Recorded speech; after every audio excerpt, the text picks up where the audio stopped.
I'm curious how a modern solar panel works so well with no moving parts. It's almost like magic, but the secret to capturing energy lies inside a solar panel. Silicon, it uses two special layers, an N-type panel with extra electrons and a P-type panel with extra spaces called holes. Where these two layers meet, a permanent electric field is created, which acts like a one-way street.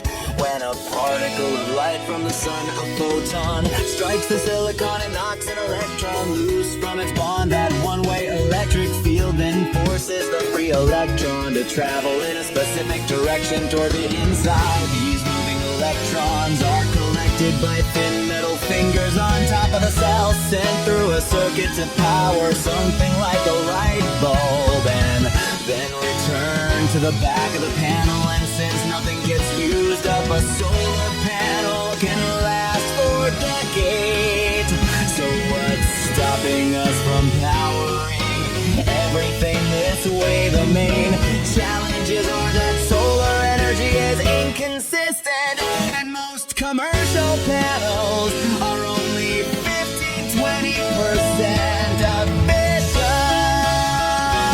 efficient. But here's the final twist: despite these limitations, it would actually be possible to power the entire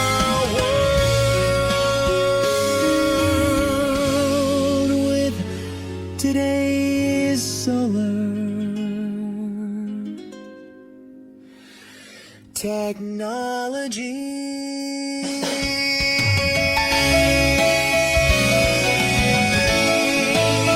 The Sahara Desert alone has more than enough space to get the job done.